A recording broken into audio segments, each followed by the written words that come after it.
ട്രംപിനെ തള്ളി ഇറാൻ. വേണ്ടി വന്നാൽ നീണ്ട യുദ്ധത്തിനു തയ്യാർ. ഇതുവരെ ഉപയോഗിക്കാത്ത അത്യാധുനിക ആയുധങ്ങൾ കയ്യിലുണ്ടെന്നും അവകാശവാദം. ആക്രമണം അടുത്ത ഘട്ടത്തിലെന്ന് ഇസ്രായേൽ മിലിറ്ററി ചീഫ്. ഇറാനുമായി കരയുദ്ധത്തിനില്ലെന്നും ട്രംപ്. ഇനി ലക്ഷ്യം ക്യൂബയെന്നും US പ്രസിഡന്റ്. യുദ്ധത്തിൽ ആശങ്ക രേഖപ്പെടുത്തി ഇന്ത്യ. ഹോർമുസ് കടലിടുക്കിലെ സാഹചര്യം അതീവ ഗുരുതരം.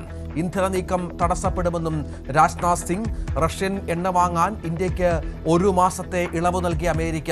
14 ലക്ഷം ബാരൽ ക്രൂഡ് ഓയിൽ ഉടനെത്തും. കേരളത്തിൽ പാചകവാതക ക്ഷാമത്തിന് സാധ്യത. വാണിജ്യ സിലിണ്ടറുകൾ ഫിൽ ചെയ്യുന്നത് നിർത്തി കമ്പനികൾ.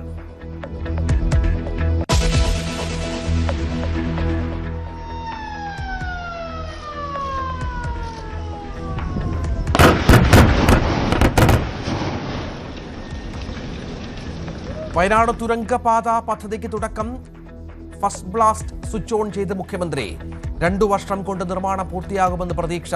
താമരശ്ശേരി ചുരം ഒഴിവാക്കി 35 കിലോമീറ്റർ യാത്രാ ദൂരം ലാഭിക്കാം.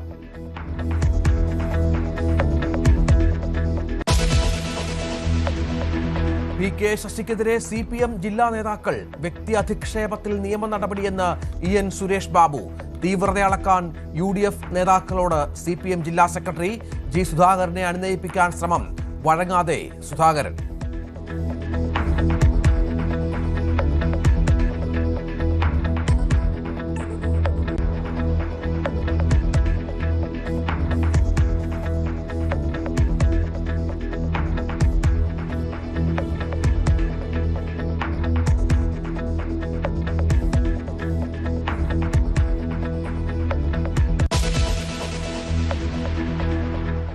ജാസ്ലിയയുടെ അപകട മരണത്തിൽ ഒളിവിലായിരുന്ന പ്രതി ഡോക്ടർ സിറിയക് ജോർജ് പിടിയിലായത് വാഗമണിൽ നിന്ന്. കാസർഗോഡ് നാൽത്തടുക്ക സ്വദേശി ജസീലയുടെ ആത്മഹത്യയിൽ ആൺ സുഹൃത്തിനെ ചോദ്യം ചെയ്ത് പോലീസ്.